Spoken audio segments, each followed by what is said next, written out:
really excited to dig into this because Top Nonprofits, we love covering all of the exciting things that are moving forward and the exciting new ways to connect with people. Facebook, part of social media, and that's really important. Facebook is really the big daddy of the social media channels. And really, that's one of the reasons that we chose to start out with this particular event. This is a 3-part series, and you can see from this slide we have 2 more events lined up with John in the coming weeks. So please make sure you register.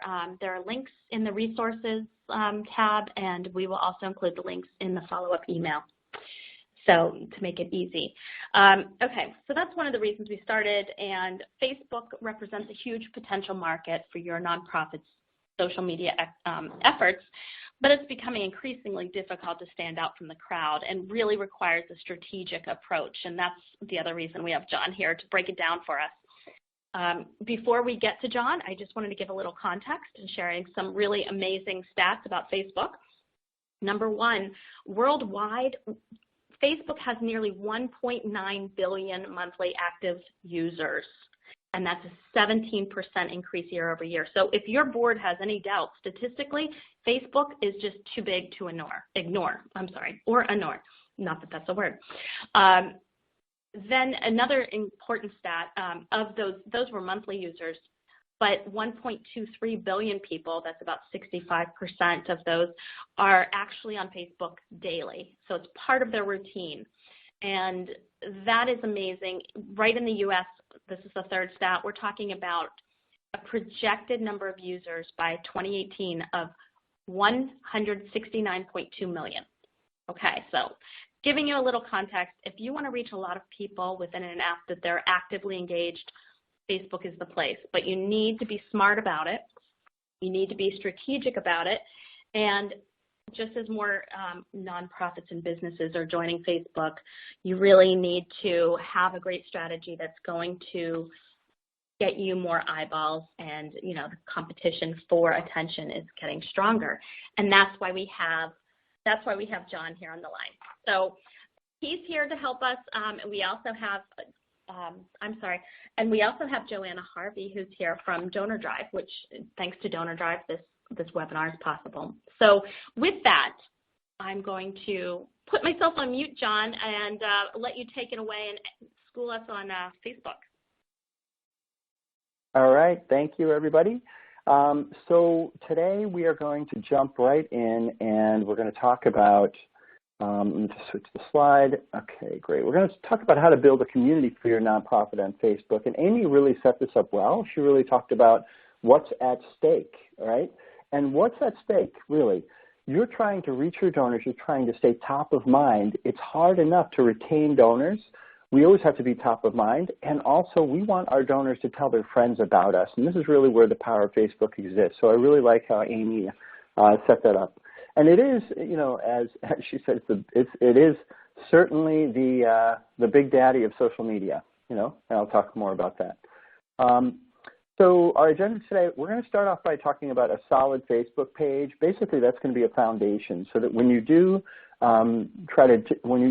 begin generating word-of-mouth marketing, your core supporters start telling their friends about you on Facebook, word-of-mouth marketing, you're going to have a really great foundation so that as those new people come on board, they're more likely to engage with you, all right? So that's the foundation.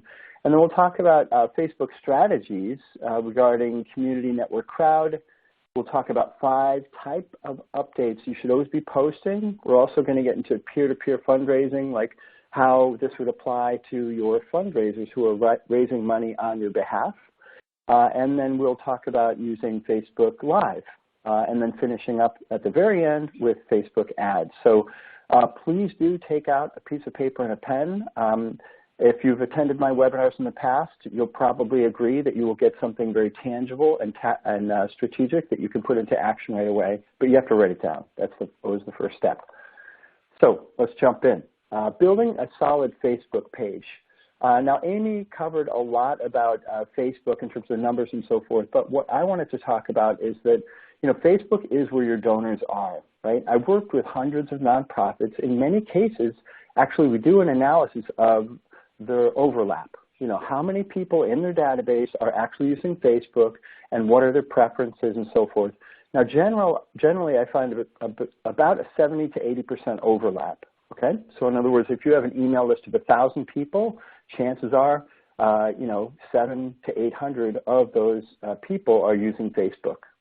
So it is the big daddy, so to speak. And then, this is a social network that is clearly not going away. It is the dominant social network in terms of numbers. And it's also where most of your competition hangs out, right? So actually about 98% of all nonprofits have a Facebook page. So you have competition, not just from those folks, but also from virtually every for-profit retailer out there trying to get in front of your donors. Now here's the problem with Facebook. I mean, really. The problem is that people aren't there they're not interested in hearing about our nonprofit, right? It says here, the Pew Charitable Foundation, they ask people, why do you use Facebook? And if you really look at this, if we kind of zoom in a little bit, we can see that it's really about friends. I want to see what friends are up to relieve boredom, whatever that is, to look at my friends' pictures, to procrastinate, right? So people are bored or procrastinating. This is the kind of mind you're bringing to Facebook, right? It's not really one where people are actually going to say, yes, I want to make a donation, so it's a different thing. But the point here is that it's a 100% friend network. And the real challenge is to not focus on how your organization looks. That's going down the wrong path. If you say, we've got to look a certain way to Facebook fans. No. Your job is really to make your fans look a certain way to their friends. I mean, the essence of social media, and Carl Jung would agree with me, the essence of sharing is persona theory. In other words, people share content that's going to make them look or feel a certain way to their friends. And it's important that they do that. That's the persona theory. When we leave the house every day, we put on makeup, we put on a suit, we put on a smile, we shake hands, and we're constantly trying to make an impression on others. That's just how we operate as a social animal. We can't get away from it, it's true. So what really drives social sharing is, there's been a lot of research on this, but basically when you make people look or feel a certain way. Happy, hopeful, inspired, connected, valued, and so forth, right?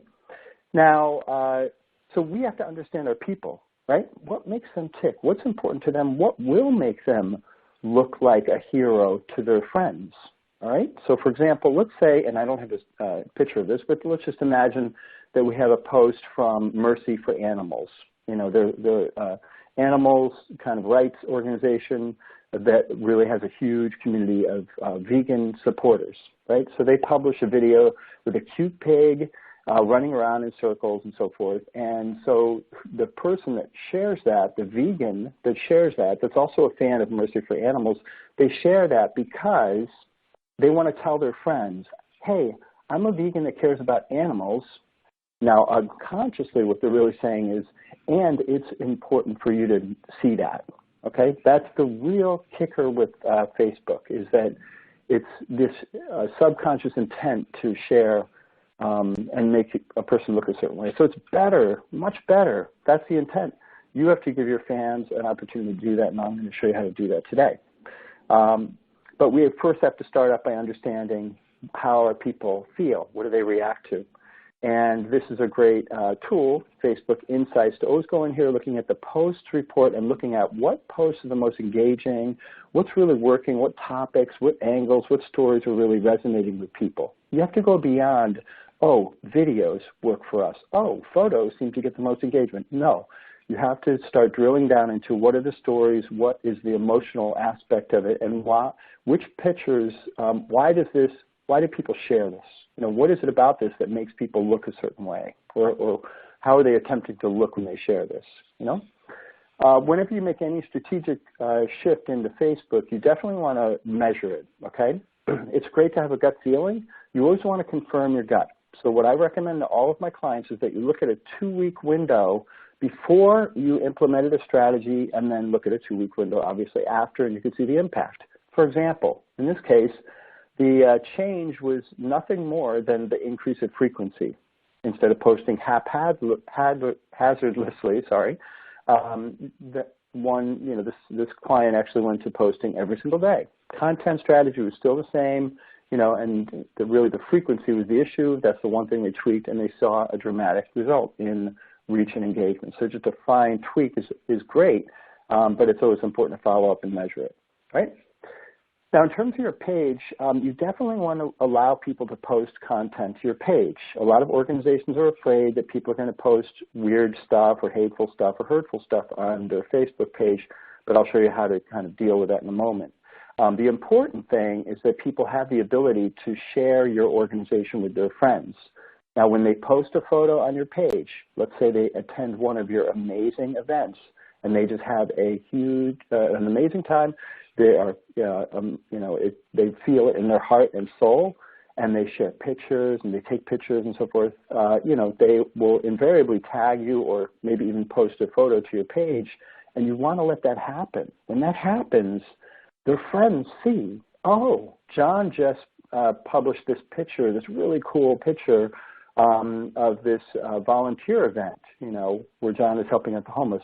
John posts this picture, and it's associated with this organization. And then people are reminded or even made aware of your organization in the first place, right? This is all, by the way, in the settings area of your Facebook page. And I said before, in terms of moderation, you can actually block hateful or hurtful comments on your page, and there's even a profanity filter as well. This is all in the settings area of your page, and so you can set that up. But I recommend, block the hurtful, hateful mentions.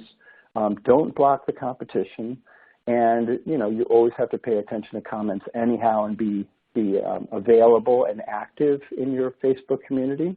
So you just can't just do this and that's it. You actually have to have conversations with people. And then you also want to, sometimes I recommend that I usually recommend, hey, if you're using the messages feature on your page and you don't have the bandwidth to really pay attention and respond quickly, then just turn it off. It's not really going to add value to your presence on Facebook. And if someone has something to say to you or share about you, or they want to share a personal story, it's much better if they just post it to your page. There's an organization in Massachusetts, the Brain Aneurysm Foundation, and you can go to their Facebook page, BA Found. I believe it's facebook.com/BA Found, and look at the posts shared by others. This is what I'm talking about in terms of my first point about letting people post to your page. This organization has so many amazing stories of people who have survived a brain aneurysm or people who have lost a loved one. I mean, these stories are incredible. And this organization now has a wealth, almost like a gold mine of incredible stories that they can start working with for the future. I mean, I think that's the biggest benefit, actually, is to be able to be open to hear these stories. So turn off the messages feature because unless you have an event, hey, big important event, we need all hands on deck. Yes, turn on the messages feature, and you could simply set this up in settings. Clean up your apps. If you have any apps that are showing up on your page, one thing that I run into a lot is I'll go to a Facebook page and I'll click on events because I want to find out what events are happening. And more often than not, there are no events, right? And what does that make the organization look like? Not great, right? What's going on here? You don't want to have people wonder what's going on. And you can also reorder your apps. I would actually reorder them in order of importance. The About one you can't move. I would recommend mostly putting photos, and if you take a lot of videos, like Facebook Live videos, put those up towards the top as well. Rearrange them in order of importance. And your cover image is super important, right? So your cover image will allow you to do two things, actually. One is promote your brand, with kind of evergreen content. So, for example, the National Wildlife Federation always has beautiful pictures of wildlife, obviously, on the cover image. And then many times they'll change the cover to promote a specific event. And that's the other use of a cover image. So, for example, with the Peabody Essex Museum here, we have a cover image that's been designed to promote a specific event of an exhibit now through March 29, 2015, as an example. So if you're wondering, wow, this is really, really great and inspiring and beautiful, but we can't really pay a graphic designer a lot of money.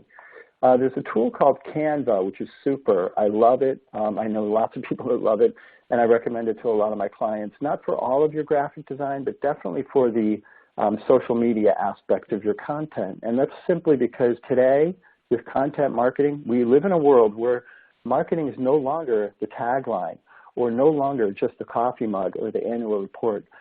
Most organizations are, we're basically in a world where we have to pump out a lot of content, both visual, video, and so forth. So, often that's difficult. So Canva is a one-stop shop for all of that, including Facebook covers. So you can create a beautiful Facebook cover from scratch, using your own photos, your own text, your own logo, and so forth. You do pay a little bit here and there if you use royalty-free images that they have, and they have over 1 million images. So it's definitely worth a look. Let's see. Now, in terms of process, right? So there's two types of nonprofits, and you're either one or the other. One is, oh, it's Monday. We have to post to Facebook. What do we post? Kind of on the fly. That is not organized.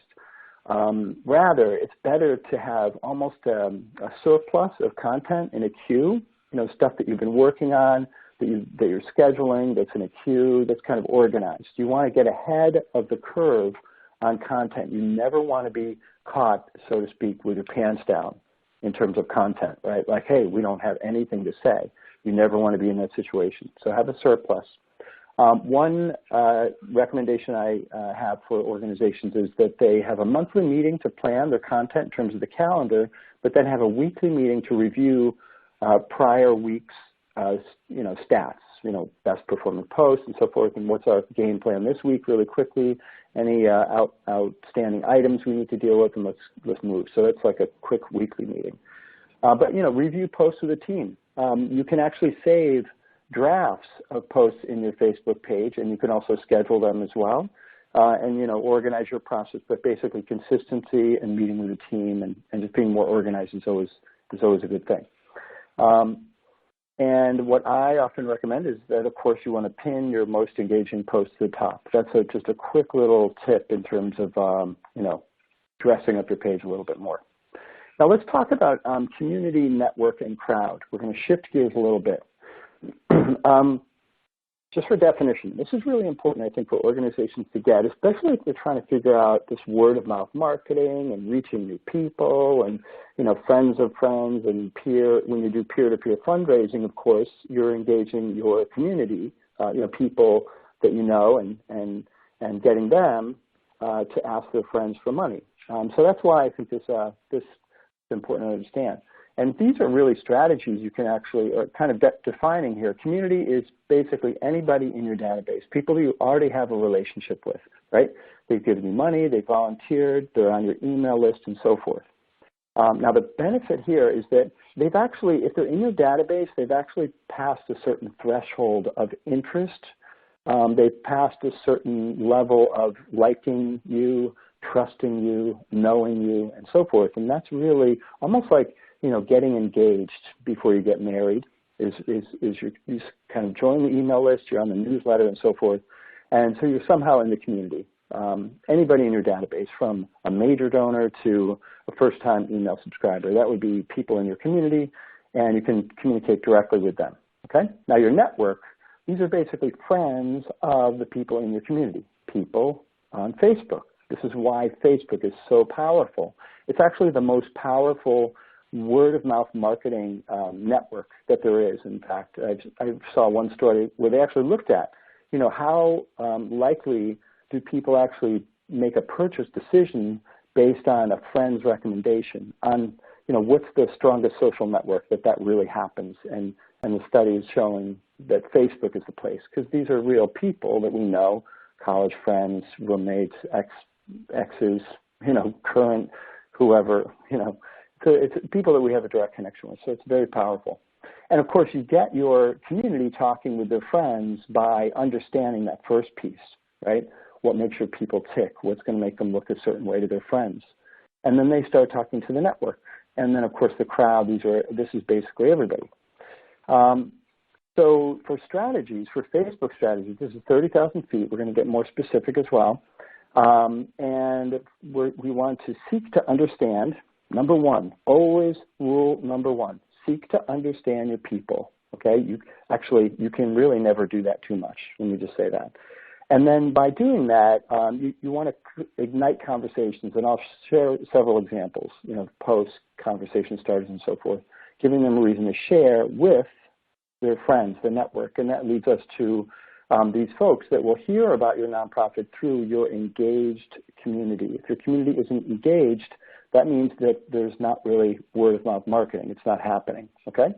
And then crowd, you can generally reach the crowd with native ads, Facebook ads, and we're going to talk about that later as well. So in terms of your peer-to-peer fundraising, I'm going to just get into 5 types of updates that you should always be posting. But I want to talk about a peer-to-peer fundraising tool. Actually, well, DonorDrive is the sponsor of this awesome webinar. And so far, everything that I've told you pertains a lot to your page and also your Facebook strategy. But these are really important. These are really important in terms of understanding your current supporters. This is really the core audience, as I've just explained.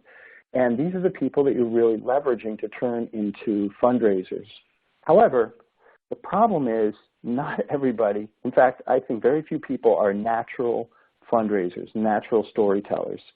And so it's really great to create a little bit of education for them. So what you want to do is, and unfortunately I don't have the slide for this, but I'm just setting this up before we go to the next slides. What you want to do is you want to create a resource page on your website. Just make sure that you have people, give people the tools to create their own really great fundraising page. So what you could do is you could have a template that shares a sample intro, a sample story that they can share. But teach them a structure. Your fundraisers, your peer-to-peer fundraisers really want to have a story structure. And what I mean by that is you want to have them state what the problem is. Okay, so, hey, my name is Joe, and I'm raising money for my friend Mike. And Mike has lupus, and I want to raise money and honor him and really support that cause. Because, Mike and I, when he was younger, we used to do so many great things together. We go camping and so on and forth. And now, it's really a struggle and it's a challenge, and it really hurts me to see him suffer so much. So that's the problem. You always have to present a problem. And so do your fundraisers. And then you ask very sincerely, this is why I'm raising money, blah, blah, blah, and get right to the point. But, I think personalizing is really the key. But you want to also give them a framework, give them sample tweets that they can share, give them sample Facebook updates they can share. And with most, good peer-to-peer fundraising tools out there, it will allow the fundraisers to share those social media updates very easily with their friends, all right? So let's talk about these different types of social media updates. One is the conversation starter, okay? So this is an example of one, of course, that would be shared by a nonprofit to their supporters. So Fight Colorectal Cancer has a regular theme. It's Good News Tuesday. What news do you have to share? So the idea behind this is that this automatically starts a conversation. You can do this 2 ways. You can post this as your page, obviously, and have your own theme, but you can also send out an email and communicate with your fundraisers and say, hey, here's the social media idea for the week or for the day. Ask people what their good news is, or start some kind of theme around sharing good news. Or maybe even as a fundraiser, and I'm talking about the peer-to-peer idea, as a fundraiser, share your good news with your Facebook friends. Hey, I'm really doing great on my fundraiser, and this is the good news. This is where I'm at right now. So far, I have 20 supporters. It's only been 3 days. That's my good news. That sort of thing. So number 2 is trending news as well. Now, this is an example with Stand Up to Cancer. And what you want to do, job one for a marketer these days, honestly, is to have your ear to the ground. You always have to be listening and paying attention to what's trending news. There are so many different tools out there to do this, from free tools like Google Alerts to other tools like, using Hootsuite to search terms or whatever. I mean, you can really, find trending news pretty easily these days with a lot of free and low-cost tools out there. But that's your job. So you want to look at news that's useful. So in other words, Stand Up to Cancer. Yes, they're all about cancer, but check it out. Green tea can kill cancer cells. So this is really useful, and it has extreme I don't want to say extreme, but I want to say immediate value for the potential reader, right? And so on the other side, you can give your supporters content, basically saying, here's some really cool stories, some really cool ideas and so forth to share with your friends, maybe getting them donating as well. And so number 3, entertainment. Now here's a great example from the Nature Conservancy, and they have a regular theme, and I love the idea of having some kind of regular theme that works with your community, whether it's a Good News Tuesday or a Happy Caption Tuesday or something like that. Having a regular theme, because then that gives you a way, it's something that people come to expect. It's also something you actually test over time and improve, and also learn about your community. Now, what I love about this is that this is really allowing people to be creative, okay? Now, what's great about that also is that many people don't feel creative, right? I'm not that creative, right? So you have the two camps. Wow, I don't feel that creative today, but I'm certainly going to like a lot of these captions. These are pretty funny, right? So you have a bunch of people making really great captions and a bunch of people liking those captions as well. And it's entertainment. I mean, that's really, we said when we looked at one of the first slides, why do people use, Facebook? Procrastination and boredom. So what better thing to give them than a little bit of entertainment? And that's a perfect example of that. Job one for any fundraiser out there is to make your donors feel amazing, like they're totally incredible, they're awesome. The more you do that, literally, the more money you raise. Because that's why they give. They give to feel awesome. And your peer-to-peer fundraisers raise money to feel great. There's actual like tons of brain science. When people raise money, when people fundraise, or when they donate, there's this huge association with endorphins and so forth. And so this organization is praising the fundraiser. It makes them feel great. It makes you look good, right? Even though this is, one would argue, oh, it's only $32.60. Well, yeah, but one would also say, wow, that's amazing. Imagine how they treat all donors equally. Really, so it's not about the dollar amount. It's actually about the sincerity that the gift is given, and that's what they focus on, and that's what their brand is, and that's really what giving is about. It's about that sincerity of giving. It's not so much about the donation amount. Let's see, outcome stories, right? So.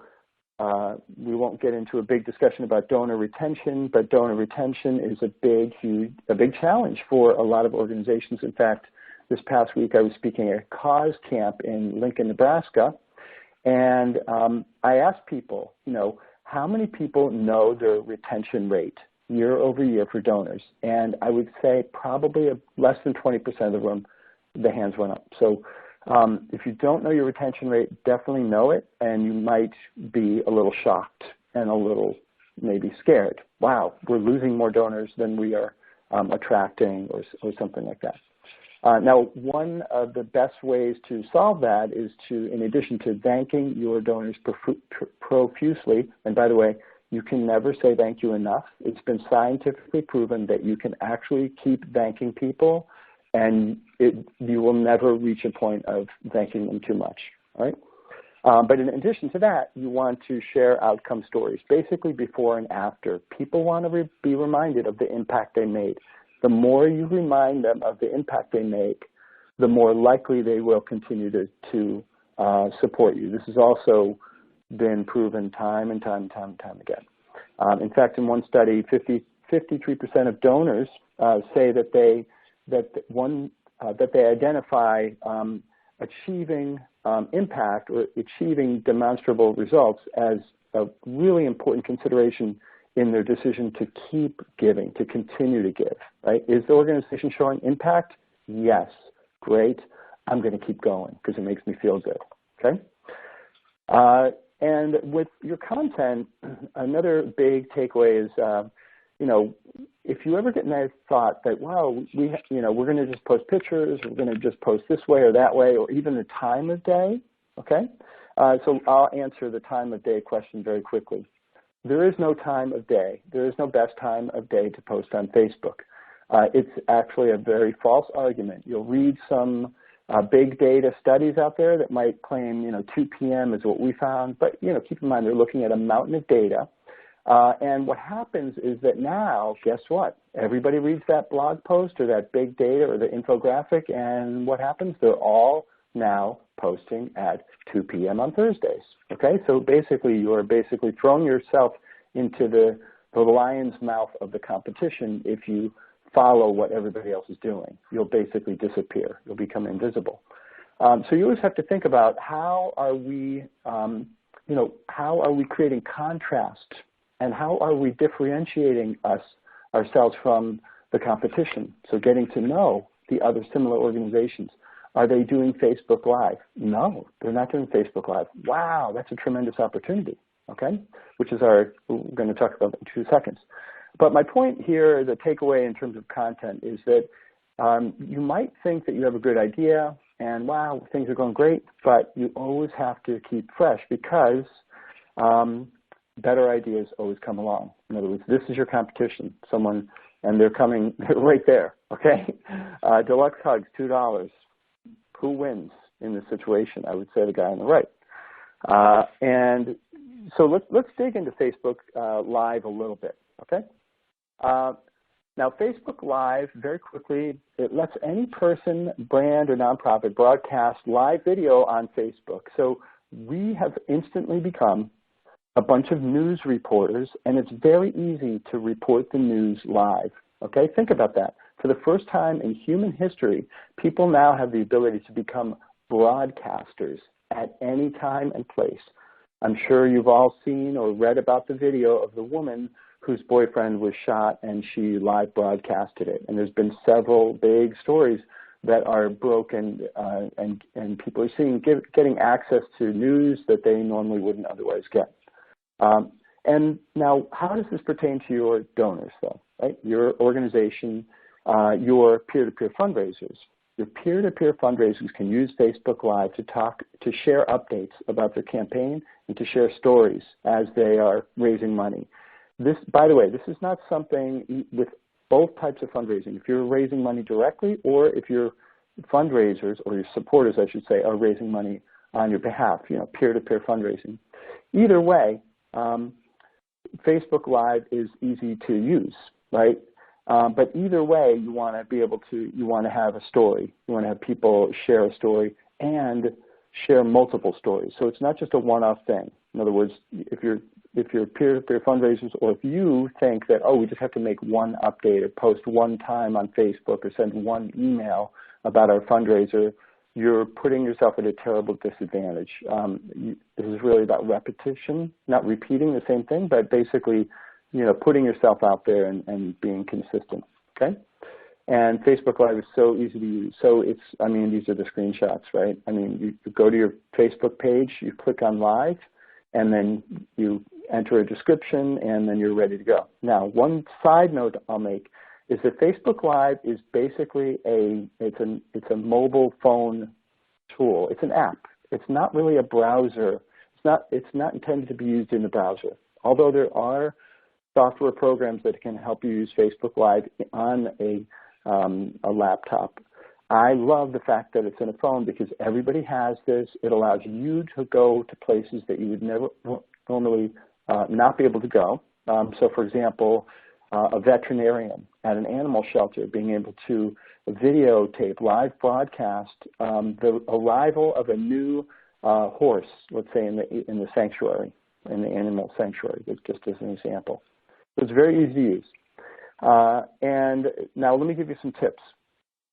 The first one is don't freak out, okay? realize that, yes, it's scary, because when you, and I have to tell you, when I push the live button, my heart actually, it starts beating. So go live. Okay, I've got to get my game face on. It's happening now. The first few times it was a little scary for me personally, but I did it anyhow. And after a couple times, you get into a rhythm, and it's not a big deal, honestly. The point is to start, okay? You will live, you will survive. You're not going to die or anything like that. You will definitely survive, but the point is to just start doing it, okay, with a framework, all right? If you're really the kind of scared, shy person, you can always do a dry run with your own personal Facebook page and even make it private, and just see how you look to, say, your spouse or significant other, someone that you trust. Okay? What I will say, though, is that on, I mentioned that the Facebook Live is basically an app for the phone. I mean, it's really intended for that. You can use it on iPad as well. But I mention that because there's an app called Pages Manager, which everybody should use if they're using your Facebook page. If you're using a Facebook page and you're an admin on a Facebook page and you're using the regular Facebook app that we all know and love on our iPhone or on our Android, if you're using that app, stop, okay? Don't use that app for business. Don't use that app for your nonprofit page. Use it, of course, to engage with friends and do your own personal Facebook thing.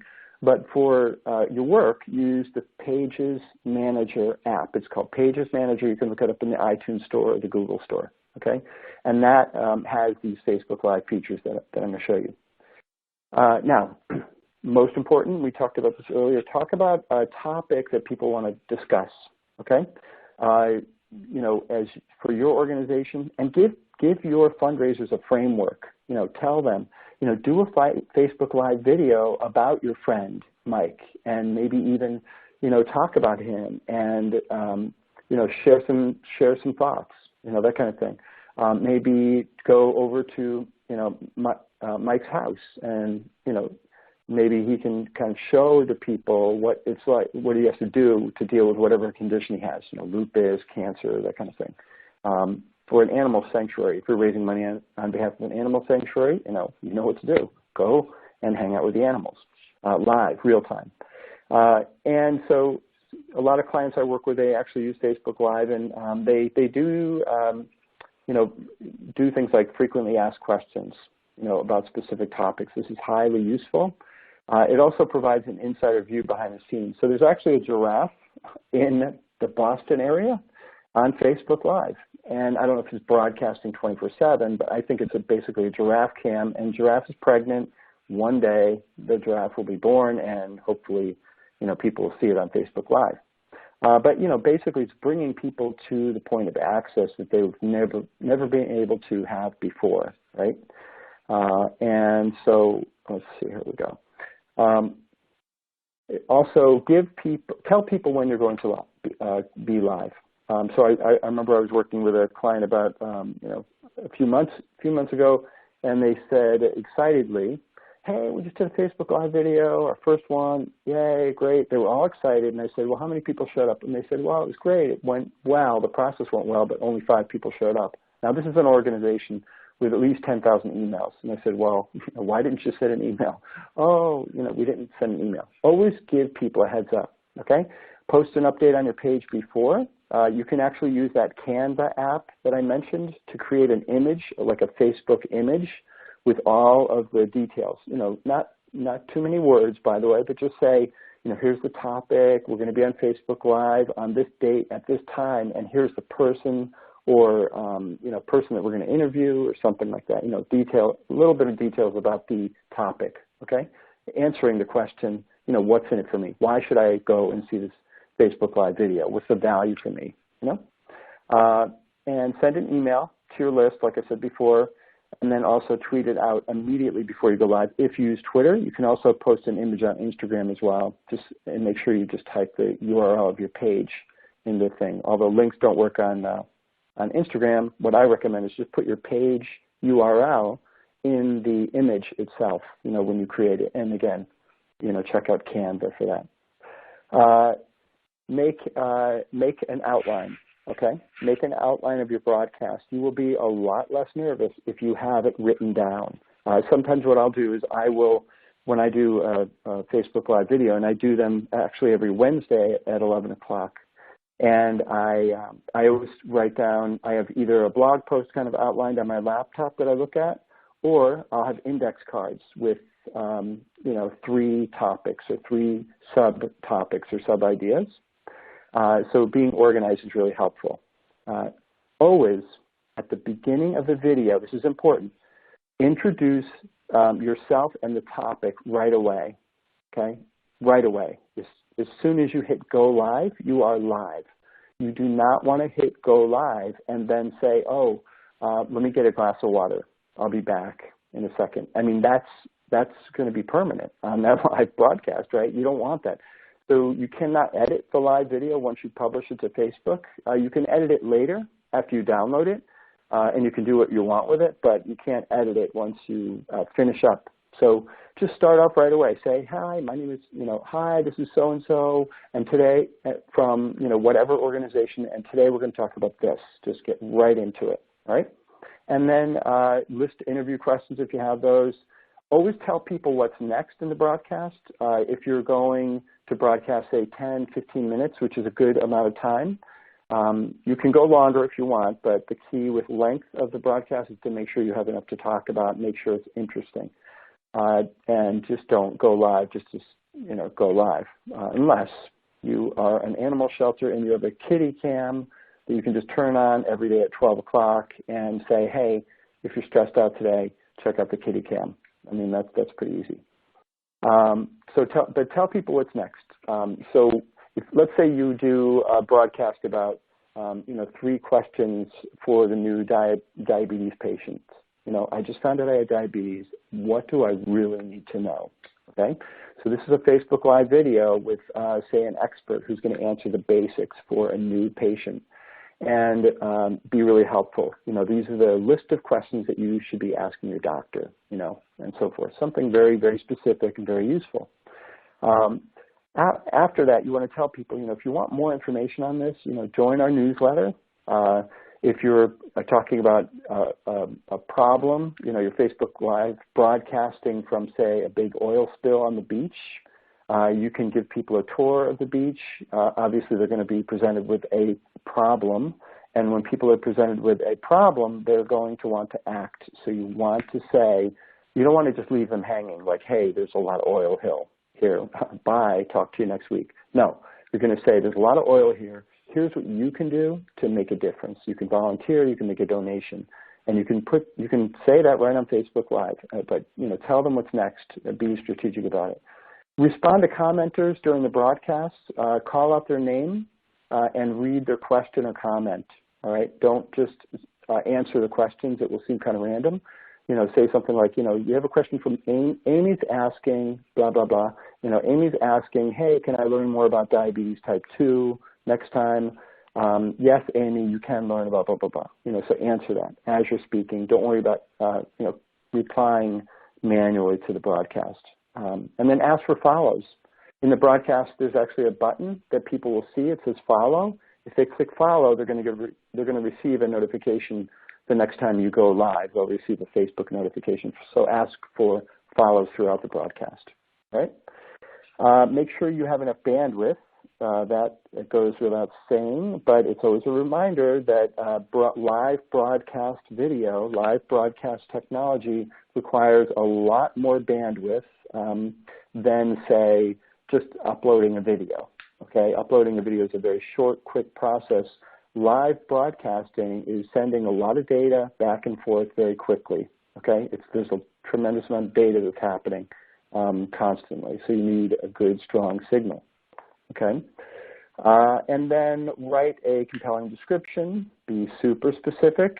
Respond to commenters. I mentioned that earlier. And ask for follows. I talked about asking for follows. Share the recording after the live broadcast. So when you hit publish, when you're done, it will be published. Great, it's on your page. But share it the next day. Share it the next week. Send a follow-up email. link to your broadcast in your weekly newsletter. I do that with my newsletter. I always link to the most current broadcast and the list of previous broadcasts as well. And let's see here. Now we're going to shift gears really quickly. We're going to talk about native advertising. Now really quickly, native advertising is a duck. If it looks like a duck, if it sounds like a duck, it's probably a duck. It's the same idea with native advertising. And what I mean is that they are a form of online ads that essentially look like a piece of content. We've all seen the little tiny little grayed out sponsored word on these posts, and that's what I'm talking about. So nonprofits, what I recommend and what you'll see on Facebook is that most nonprofits that are successful with Facebook ads, they're not necessarily asking for money, okay? Some are, but many, and I would say most, are really focusing on list building, pushing out, petitions, pushing out your latest newsletter, maybe a quick story from a newsletter and saying, here's a picture and here's a story. It's in our newsletter. If you're not getting it, subscribe today, subscribe here. Those sort of asks and offers are being put out into the newsfeed and pushed out further with Facebook ads to specific audiences. Promoting events, of course, is a really great one to do, and also boosting posts. So a lot of people are interested in boosted posts. What I recommend to my clients is that you focus on let's say you have an upcoming event, hopefully you're going to invest some sort of budget around advertising into that, hopefully. If you're not, I would encourage you to rethink that because Facebook ads are extremely inexpensive and definitely worth it if you do it correctly. Now, what do I mean by correctly? I mean always targeting the right audience, but also picking, in terms of boosted posts, picking the top performing posts. And when I say top performing, the metric I'm talking about is engagement. You can actually rank your posts by engagement. In other words, the number of comments, likes, and shares, rank them from high to low. And you want to focus, if you boost any posts, they should be in the top performing posts. And the reason why is because you don't want to boost something that isn't getting any engagement, something that's boring. You don't want more people to see something that's boring. You want more people to see something that's exciting and already has had a proven track record of engagement. Reach you have virtually no control over. Reach is a meaningless number. It's just the number of people that saw the post, which, as we can see, and you can look at your own insights. It's kind of all over the map. Depends upon the newsfeed algorithm and a lot of other factors. And that's quite frankly not a metric that you have any control over unless you boost a post, because all you're doing is you're basically buying reach. That's the only thing that Facebook sells. Okay. So raising money as well. There's a lot of organizations out there that raise money.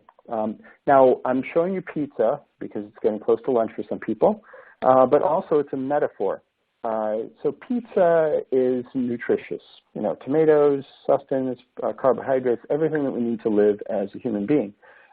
Pepper and salt and pepper, they're not really nutritious. So the metaphor here is that your pizza is your fundraising strategy, the foundation. So in other words, Facebook ads, let me just jump to the next slide. Facebook ads are like salt and pepper. You cannot live on them, like I just said. So what you want to do is you want to look at Facebook ads as a way to supplement or enhance what you're doing already, okay? So for example, a smart strategy, right? A very solid call to action in your campaign, clear objectives, and good, content that's really going to engage people, and setting up your fundraisers for success. All of that groundwork, that's great. But Facebook ads are going to only work if you have all of that foundation created, especially the content piece like I talked about before, okay? And I have a workbook here that you guys can check out as well, I think. Oh, I don't have a link in here. I'm sorry about that. I can send it out later. But it's a Facebook ad campaign planning workbook, and I know we're a little short on time, so I don't want to spend too much time there. There's a bio slide. You can look at that later. Okay? I'm going to pass it back to Amy. Hey, John. Thank you. That was Hi. a lot. Hi everybody, and thanks for everybody who's on the call. We are running a little bit late, so I apologize for that, but I hope you can all hang out for a few minutes. Before we get to questions, I wanted to quickly introduce Joanna, who is here with us, and if you refresh your field and look in the bio section, you can see Joanna and her beautiful family and read her bio and also connect with her directly. Joanna, are you there? Hi, everyone. Thanks so much. And John, what a great thank you for taking us through all of that. I know I learned a lot along the way. So I just want to give everyone just a little bit of information about DonorDrive. DonorDrive peer-to-peer fundraising software. We help nonprofits raise more money with events like runs, walks, rides, and even do-it-yourself programs.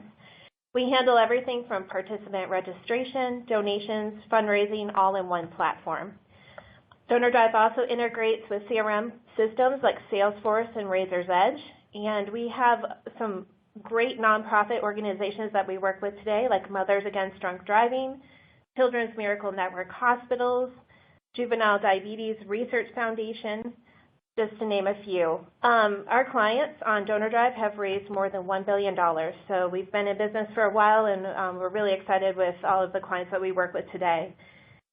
Feel free to reach out to me directly. LinkedIn is always great. I'm sure that Amy will give you some contact information for me as well, or you can visit DonorDrive.com. We've got some great blog content, including a Facebook blog that we just put up earlier this week. Check out our library. I'm sure that you would be able to find some great content pieces. So thanks so much for that. Absolutely. Thank you, Joanna. And I also want to point out to everybody, I've added in the resource list the examples that John mentioned earlier, and I apologize in getting the slides together, but there was a great example for how you share the landing page you should have for peer-to-peer, as well as a post example. So those were two things that were mentioned earlier, and the actual examples are now in the resource list, along with the State of Peer-to-Peer Benchmark Report and the Better Than Average Fundraisers. You can check out the great infographic. So thank you. So getting to questions, and there are so many of you on the line. Thank you. I'm so happy everybody came, and you guys have been keeping me extremely busy in the Q&A section. So John, while we have you here, can I ask you, let's see, the first question that I got, which was probably 50 minutes ago, so I'm trying to keep track of them. Could you address a question about the small number of actual followers who get to see your posts on Facebook? Yeah, so yes, and ways you would get around that. To do with, Thanks. Yeah, basically the way you get around that is, there's no way to get around it. I mean, the newsfeed is the newsfeed. Ultimately, it is driven by how often people engage with your posts, okay? So in other words, if someone is engaging with videos, if they're looking at pictures, if they're sharing stuff, if they're commenting on your posts, the more they do that, the more likely they will continue to see your content in the newsfeed, okay? This is why one of the first slides was community, your email list, so making sure that your email subscribers are somehow engaging with you on Facebook. The real quandary for a lot of organizations is that they tend to talk about themselves. Hey, look at how great we are, and that doesn't really work. What works is to tell stories, about this incredible horse that's arriving at the animal sanctuary, or about this father who just found out that their child has juvenile diabetes and how he's really determined to start a fundraiser with his friends, that sort of thing. So I think that's the power of storytelling, but it's not an easy thing. So, and then also obviously there's Facebook ads, so you can, I do recommend regularly boosting your best posts to your current Facebook fans, because they've liked your page at some point in the past, and you want to, at least periodically kind of remind them of that you're still here. So I think a small investment in that is worth it. Great. Thank you for that advice. And another question, sorry, I just want to go, there were several, so I want to get as many as I can before we have to go. This was a question from Annie, wanting to know, if she can do a Facebook Live from a certain page and have the nonprofits page also live stream it on their page at the same time. So in essence, she's asking, I guess, from like maybe her personal page and the nonprofit's Facebook page, can they share the live stream? They can't. No, it's hard to share a live stream directly from an iPhone. There is software. Actually, socialmediaexaminer.com, they have an article on broadcasting software. I forget the name of it. It's like OCS or something like that. And you can do it on a laptop. It's really cumbersome. But you can't do it from a phone. And I think the benefit is bringing people to the place of impact, which, you know, in many cases you're going to need an iPhone to get there. You can't just drag your laptop everywhere. It's a little cumbersome, a little clunky to take the laptop. Much easier to have the iPhone. Really. But in a case like that, I guess then the advice for Annie would be to go ahead and go live, and then could you share it, the recording on your organization's page? Oh, you later? can definitely. Oh, yeah, they could share the recording on any page they want. You know, any page can also share the recording. It sounds like they're trying to create a partnership. If it's a partnership thing where they want to interview this other organization, I would have the person there either on Skype, and then you could do it on your desktop, which again is the software's out there, or simply meet face to face. Get with that person in person and just do it from your page that way. Okay, thank you. Obviously, I mean, we have quite a few questions also about Facebook Live. I wanted to cover something else too, though. Yes, the recording is being sent out, and there was just a question here I saw. Sorry. When you say boost a post, what exactly do you mean? So the question was reshow, rerun, keep on your sidebar. I'm a newbie. Please forgive this too naive a question. Oh, no problem. Worries. Yeah. No, that's great. So Boost is basically I call it the Facebook ad for plumbers. Basically, plumbers are so busy fixing toilets, they just don't have time to learn about Facebook ads. So there's a button on the bottom of every Facebook update. If you're an admin on your page, you'll see this. It will say Boost. When you click Boost, it will give you options for selecting an audience, for example, people who have already liked your page, or people in a specific demographic, that kind of thing. And then you can pick the amount of time that you want to boost that post for, 1 day, 7 days, or a specific date. And you'll see that it's a very easy way to actually spend Facebook ad money for engagement, to get your best stuff, like I said before, getting your best Facebook updates in front of people who normally wouldn't see them. Another question about Boost. This just came in, and this is Joanne, not Joanna. This is Joanne from U-Turn Homeless Ministries. Joanne said that they have just over 3,000 followers. Recently, one of their posts went viral. Normally, they get a couple of shares, over 100 likes, but this one reached over 500,000 people with 11,000 likes. Should we boost this post even though it was about 2 weeks back? So. Absolutely. Boost the post, for sure. I mean, if it was about an event that happened 2 weeks ago and the event is over, I don't know, if it's still relevant, if there's still value in it, it doesn't matter when it was posted.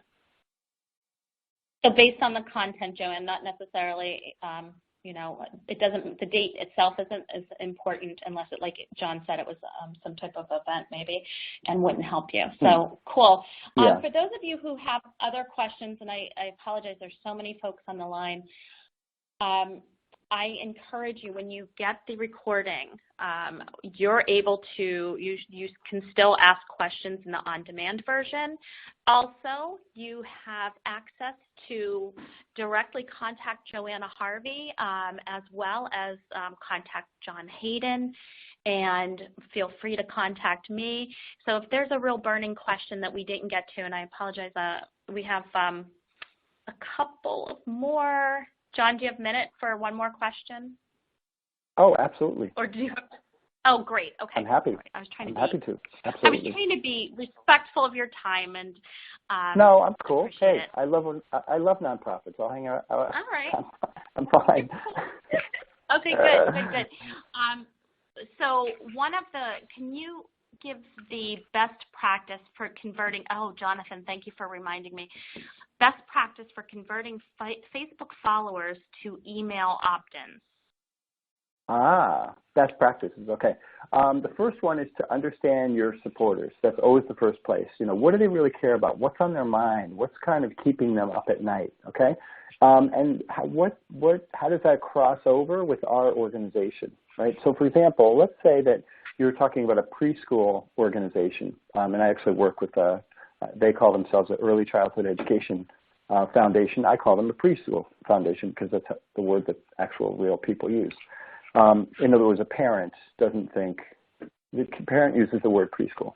So that's just an example of understanding your people, what they care about. But to take that a step further, let's say that preschool, that parent, and I'm a parent, I've been one, I have a child, we've done the whole preschool thing, and there are lots of problems, right?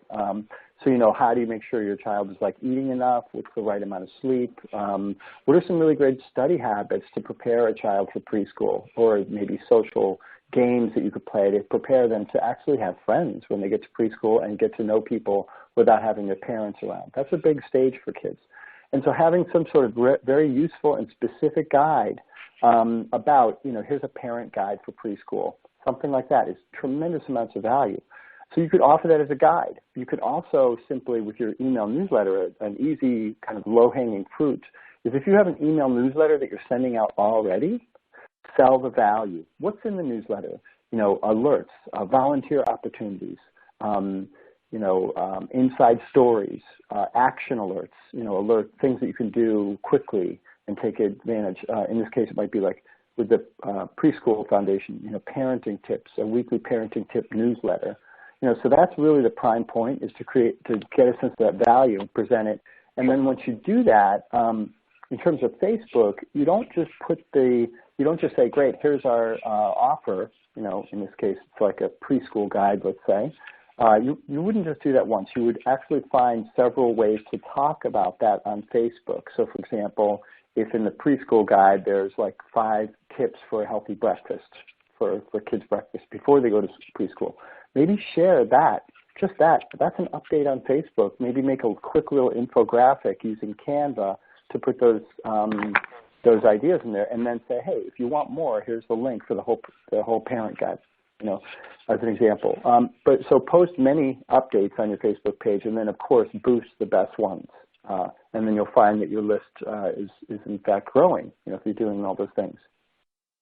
And I think the answer to that question, John, is a great segue for us to close and segue into the next time we get together, which will be on April 14th. And the topic, John will be going over, the topic is content marketing strategies that work for your nonprofit. So takeaways from today: make sure you're checking into what it is that's relevant, what's really getting engagement on your posts, and kind of tweak.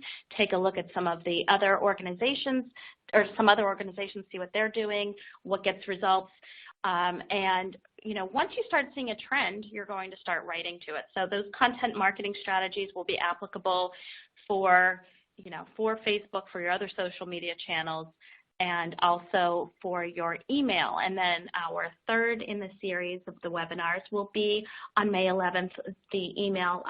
It's going to be do's and don'ts of email marketing for nonprofits. And John is a whiz at this, so looking forward to it. Thanks to everybody who came today and made this such a great meeting and really gave the feedback too. I appreciate that. Good to hear here. Joanna, thank you for your support. Thank you to DonorDrive for being a wonderful partner to us and a wonderful sponsor making this possible, and bringing somebody like John Haydon here to be our really special guest. So I want to say thanks, everybody, and we're just signing off, and we'll see you very soon. Take care.